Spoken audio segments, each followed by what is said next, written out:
Kini mao ang panahon, ang buhol nagmalungkaron, uban kitang mga katawhan.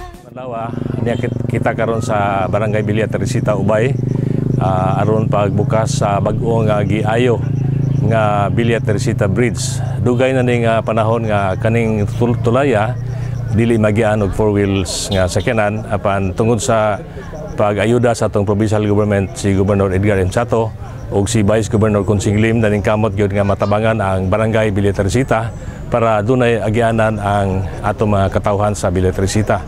Kaning lugar dili ni provincial road, barangay road ni siya, busa ang nagmanage ning tulay og sa atong kalsada ang ato gyud nga barangay. Apan tungod sa mga paningkamot sa opisyal sa barangay sa Villa Teresita ug sa lungsod sa Ubay, niadto gyud sila sa buhatan sa atong gobernador o niya ang atong gobernador ni mando sa atong opisina sa Provincial Engineers Office nga matabangan ang maong pag-ayo ug mao ni ang atong nahinluna karon ang emergency temporary bridge. Ug ang atong provincial government taningkamot sab nga mabutangan na siya og tulay gikan sa tulay ng Pangulo, Presidential Bridge Project nga mapulihan gyud siya og bag-o nga tulay.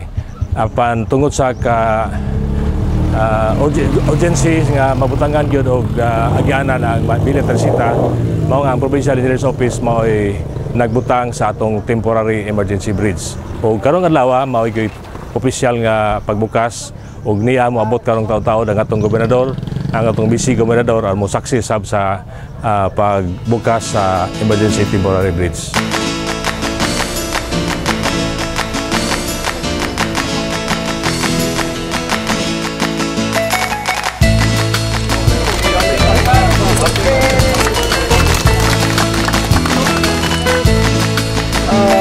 Ang bridge nga naa dinhi is President's Bridge. Kani siya is only temporary kay gidugayan mi sa President's Bridge implementation. Gidali nato kay aron magian. Pero dili ni mao final bridge. Ang final bridge ani nindot. Sila ba yun ang nahurot nga kantidad nga gigugol ni ning maong proyekto? Kining atong proyekto tungod kay repair man siya, almost 1 million siya. Unya ang atong gigamit ani aduna tay mga kahoy kay kining atong truss ani man gitawag og Bailey panels nga mao pamutangan sa parts nga timber, mao ni nga sagol na siya nga Bailey panels og timber bridge. So duharag ka semana ni nahuman ang nakadugay lang ang pagkuha sa mga supply kay lisod kayo pagkuha kahoy karon, mao tong nadugay-dugay na taud-tauran ang atong pag-implementar. Follow-up question, Engineer, kining itong nahibawan nga ang budget sa province ani is 1,021,000 pesos. Nahurot ba ni siya paggasto? Wala mahurot ang paggasto tungod kay apil sa program report kaniadto ang Bailey panels nga pulihan ng taog ang usa ka side. Apan tungod sa kamahal sa panels ang supplier, wala gyud mapasalig nga makasupply sa Bailey panels, mao nga ang atong gigamit ang mga lig-on pa o katong mga kinuha nato sa ubang tulay sa probinsya, o atong gipahimutang tungod lagi kay repairman o temporaryo sa ang maong pag-repair.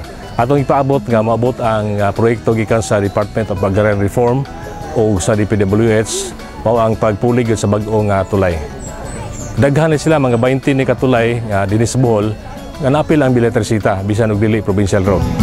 Dako gyud pasalamat sa among mahal nga Gobernador Edgar M. Chato ug ni Vice Governor Consing Lim ug sa ubang mga opisyal sa atong hunta provincial. Tungod kay dugay panahon nga kami nag-anto sa among kakulba, sa among kabalaka nga dunay madisgrasya sa among tulay. Nya karon murag na-address ning maong kuan bisag temporary bridge man siya. Na-address ang among problema unya sangko gyud sa kalipay, sangko sa langit among kalipay nga niya karon niabot ng panahon nga di na gyud mi maglisod sa among road access pagpadagan sa among mga produkto gikan sa uma. Labi na gyud pag kining mga habal-habal drivers nga nangabuhi ug gani sa unang mga adlaw doon ni nahog nga dump truck atong kuan forward unya doon na po'y nahog nga motor. Nagpasalamat lang pud mi nga wa jud pud in town mamatay. So pila ka tuig nga payat yun kayo ang among kahimtang. So karon sigun sa akong gikaingon isip amahan sa among barangay sa Villa Teresita, kami mapasalamaton labi na gyud sa atong mahal nga gobernador Gobernador Edgar Chato.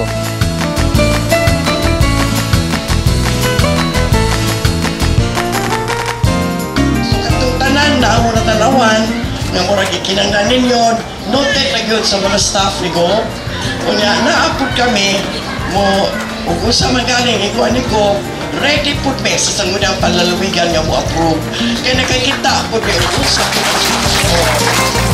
Ang tuyod yun na mo din di magkat sa ribbon. Kay aron nga makasugod ang taytayan. Bisag way ribbon, gusto lang kung makakita nga ang taytayan na nahiluna na gyud.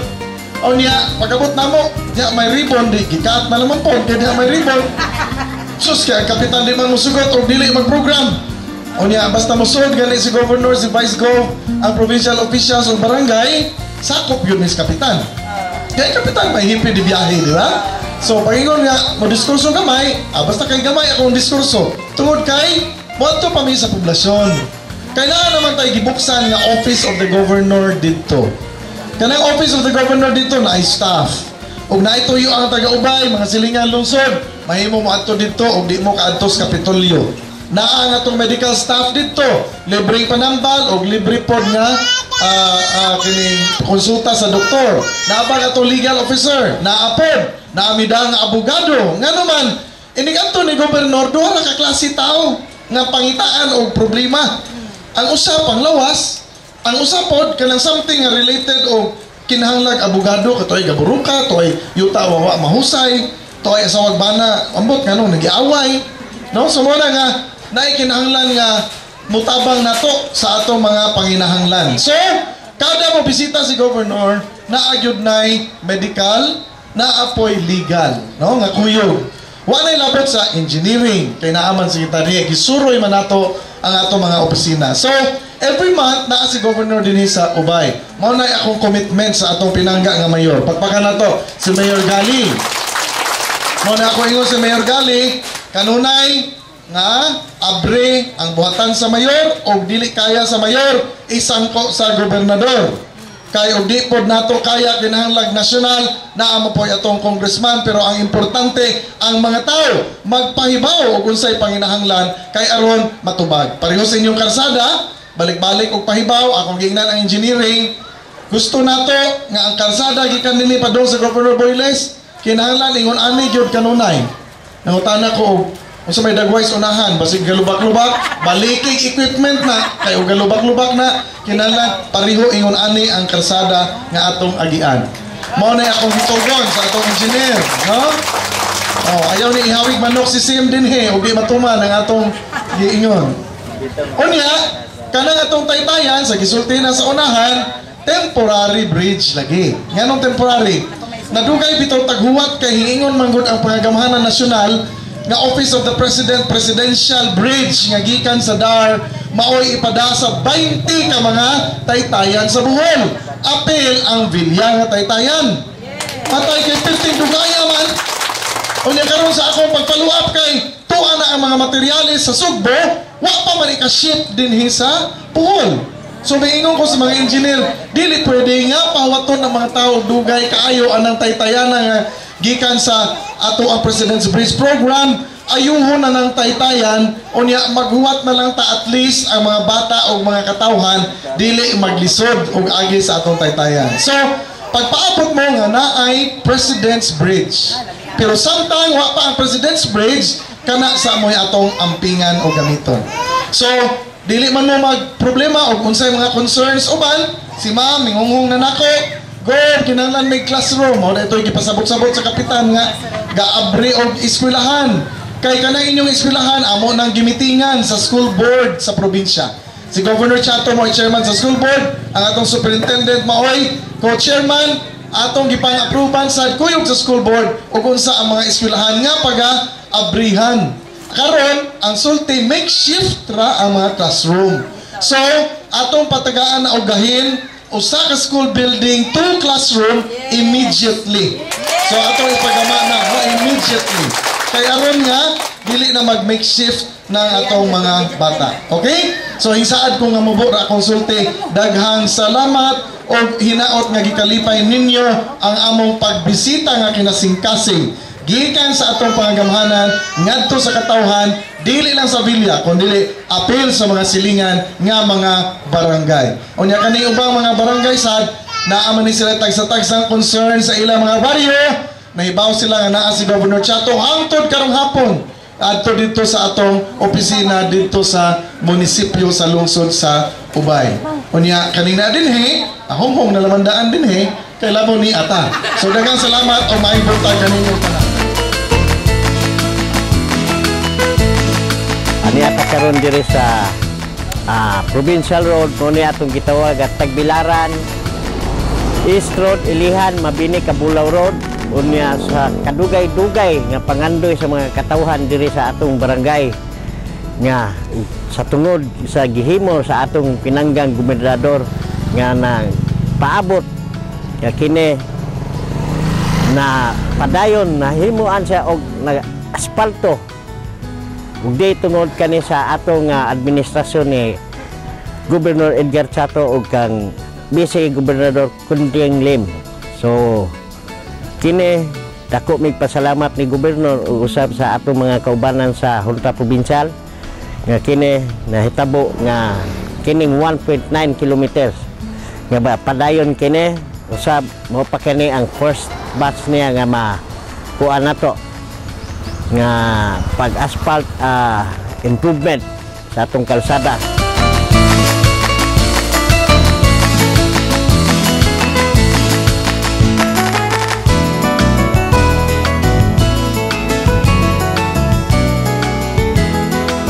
Niata karon sa sub-office sa atong pinanggang gobernador din sa atong lungsod sa Ubay.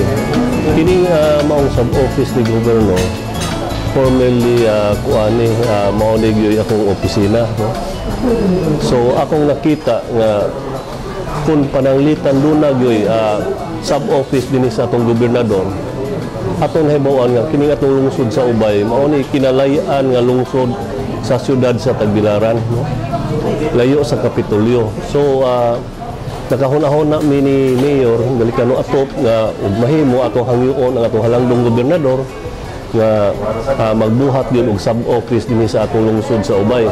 So karon nga ato nang nablessingan niya nagsugod na sa permiro na adlaw nga ang atong gobernador nag-office na din sa atong lungsod. Kining maong sub-office dako kayo ni og impact kay gawas nga doon natay island town sa CPG nga mao po'y madali ra og abot din sa atong lungsod kay og ato pas Tagbilaran gawas nga mutabok sila sa dagat, layo pa gyud kayo ang travel time sa pagbiyahe ngadto sa Tagbilaran. Unya ang atong mga kabaranggayan kumpos ang atong lungsod sa 44 ka barangay. Unya atong makita nga dako kayo kini katabang kay gamay ra kaayo ang atong barangay og budget para sa ilang traveling, no? So sa pagkakaron ang makuha sa ilang traveling kana ra paggikan sa ilang barangay padung sa atong lungsod sa Ubay. So dili na kay dako og gasto nga muadto pagyud sa Tagbilaran. So doon na sila resolusyon og unsa hangyoon sa atong halangdong gobernador. Dako na kayo masave nila. Gawas pa matagad po sila dayon kay ang atong gikater din pipila raman kalungsod nga mga neighboring towns naman pore atong makater din. So dako kayo og impact ang pagbutang og sub-office din sa atong lungsod sa Ubay. So daghang salamat. Ang impact gud karon sa pag-open sa bag-ong branch office ni Gobernador diri sa Ubay, dako kayo og positive ang result gud para sa mga tao. Di lang gid sa taga-Ubay kundi sa apil ang mga lungsod nga na sakop sa segundo distrito, no, gikan sa Itugo, diri padung sa Trinidad, San Miguel, Talibon, apil pa dito bisag na office siguro sa Talibon pero naagi niabot ganina nga kapitan sa Talibon nya gawas niya na kay kasagaran mga benepisyo to mga barangay officials mga donta no pero karon sa matay higayon nga dunay opisina ang atong gobernador naamang puy dagot nga mga medical teams ayang team nga naay mga doctors nya i-augment pa sa atong mga doctors nya mga nurses uban plus free nga tambal nya gawasan na pag yung mga legal assistance so bisag unsa gyud ganina di mga maestra nga ning dool definitely every problem ba nga idool bitaw paray nga to sa atuang gobernador na agyud ma-address dayon so dako kayo ang kalainan sa unang panahon nga wala pay opisina ang atong provincial officials kaysa karon no so sa amo ang part pod medyo gaan-gaan po ang amo ang kuano ang amo ang trabaho kay dili naman mi moadto pagtagilaran nga ni among directly ang ato ang gobernador kung dili schedule niya so naapoy mga staff nga nahibilin adlaw-adlaw so mas paspas ang communication paspas ang pagpadangat sa mga problema mas dali pud ang pagtubag so ang impact ani benepisyo gyud sa ato ang lungsod plus mga projects pa so dako kayo og katabang so adlaw ko pero mga activities ko dito ang involved ko kato gusto ko ganinang buntag diha ang pag blessing sa karsada sa ilihan padung adto sa kaubaan nga mulagbas punas Mabini gi-ispalto na sa atong gobernador Edgar Chato blessing at the same time blessing pud sa bag-ong tulay nga mag-connect sa ilihan ngadto sa Bilya o dito padung sa Gobernador Boyles o sa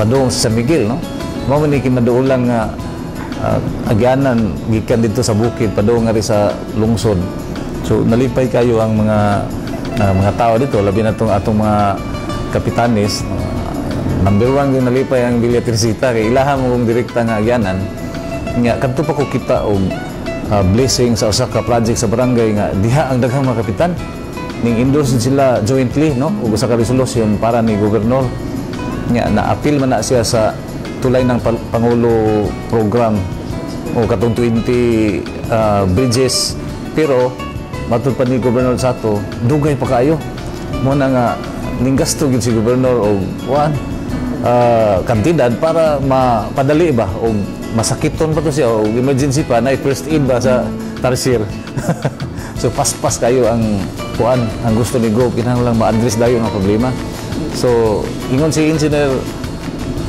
Bin Ridolya temporary pa ko na pero tan-aw na ko sa bridge mura mag tinuod na yung bridge di na maganda ang pagka bridge murag mulungtad na mga 5 years pataas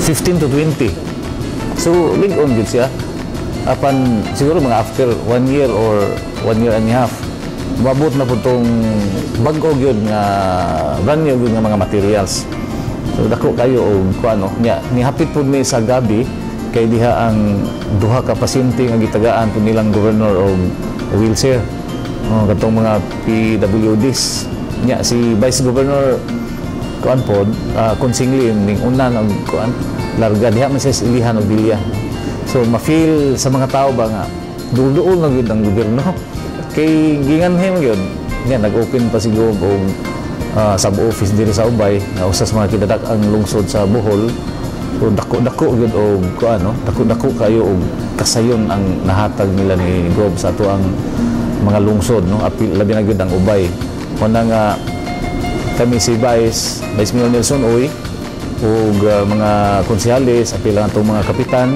mga barangay officials apil ang among mga kaigsuonan sa Ubay mapasalamaton gyud kayo no nila ni Gob ug ni Vice Gob sa ilahang pagpadangat gyud sa ilahang mga kuano ng ilahang mga serbisyo pinaagi sa pag-open o bag-ong sub-office diri sa Ubay hopefully mas daghan pang mga projects nga maabot diri sa among lungsod dahil sa ganitong tarsier Mura pa ba yung plano na lupot na kung sa office ba tarsier din? Sa may kasulti? Actually, ang tarsier na launch na diri last year. Kining opisina ni Gob, kining dapit diring kanako nga space, anha gibutang ang mga tables para sa mga tarsier personnel. Samtang wa pa nang bisag kinsay mga bisita pwedeng mo anha o nay mga meetings pwede hapon kuno magamit ngon si Gob. Minus antong iyaha nga opisina gyud kay sa daan man na may mga importanteng butang. So definitely multi-purpose gyud hapon ang iyahang opisina. Apan ang atong tarsier ubay connect man gyapon na siya. Mo pahigayon o training sa ubay gyud nga mga responders. Karon pwede tang motawag sa Tarsier 117 directly na ay Tarsier sa Alicia, Hagna o ubang mga lungsod nga naanay na train. Sa ubay mo schedule pa sila si Boss A. Damalirio o si Anthony o training gyud para nanatay mga ubayano responders under sa Tarsier 117 gihapon. So ako kayo og daghan nga grabe ang impact ba sa atong development ang pagtukod sa sub-office ni Gob. Kay mahunaan man gud niya diretso. To unsa man dito sa ubay, unsa man lakaw. Di kaysa wa pa ba nga medyo murag easy going ra gihapon ang although gitagaan og pagtagad ng mga lungsod. Lahi ra gud na ay sub-office kay mo tatak mo gud diretso sa kuan sa main ni Gob nga Talibon sub-office, Ubay sub-office, Carmen ug Hagna. Dili kay special siya ha. Kay mao mo strategic locations. So dili lang Ubay may ka-benepisyo, silingan nga mga lungsod apil. So dako kayo. One last minute mo, aside from sub-office, isa pa yung gusto kong tapos mabating kami governor o atong support sa Ubay. Murag hurot-hurot naman og support ni Gob, no? Nalay plansa-plansa na lang ginagmay ni ug mahisgot tag health services na man ang PhilHealth siya mo ginanikamot na kadtong bag-o kanang sa tawagan na kanaway membership sa PhilHealth nga matagaan gyapon kana bitong magpa-hospital ka nga wa kay PhilHealth nga free gyapon ka na ay tawagan na point of care sigop mo ginanikamot na nga makuan gyud na ma-implement dire sa Bohol nga og education, grabe ang support niya sa education, napay scholarship gihatag no. Ganina diha maestra mo gitabangan. Livelihood naa sa agriculture. Technology samot na. So grabe no, diha ang iyang opisina murag iyahan ng gamaan og bahay kubo. Kadtong agriculture ba, iyang landscape pero katong mga utanon tanang klase mo 18 sila ka klaseng utanon. So mura siya og pilot diriya ba in terms of livelihood makita sa mga bisita samtang wa pay turno nila nga makihimamat ni Gob makakita sila dito yung nani ko na akong bahay so naa siya concept ba nga makainganyo sa tao so daghan ning nadawat na bisag wa pa namo pangayo mo nang halos wa na may mapangayo ni Gob pero from time to time naa magyud ng mga infra needs nato sa atong mga barangays directly or indirectly makapangayo na gyud ang mga barangays ni Gob dire. Napoy uban mo diretso sa probinsya nya mas advantage sa gari dire no. Mo na nga from our hearts we'd like to express gyud sa amuan way katapusan wa salamat ni Governor sa ato. Last na ni Mayor mo, kami panahon ilingi pa man gyapon init. Ano to mga mag-uuma kamusta? Mga tumda o tuparobit. Karon nga panahon na mao nay usas mga kabalakan gyud no, kabalaka sa tong mga farmers labi na mga panahon ingon aron nya karon nay panagsa nga uwan-uwan tungod siguro na sa cloud seeding o unsay kuan na cause nganong nay taligsik pagkakaroon murag stop ang ato ang mga farmers sa umahan so na sila ilaing alternative livelihood na uban nag-fishing ang uban namaligya ang uban nagtira og mga milon nga kay mo sukol man na og kuan ting-init napoy bulanghoy. So kasagaran diri ding stop din sila sa of course farming wa man gyud maghuwat-huwat sila sa ato ang tubig kay ang dam ning us-usman. Siguro mo gina sa hierarchy of needs sa tubig mas sigurohon mo gitong domestic kuan needs kaysa irrigation. So nakasabot mo ko atong mga farmers ana. So yung narong nga panahon na medyo tumaw murag medyo hinay ang ato ang farming. Pero sa mga buwan sa July, August, September ato na punta balik og antikan. So naman gyapon ang support ni Gov anytime man na nga kuan panahon.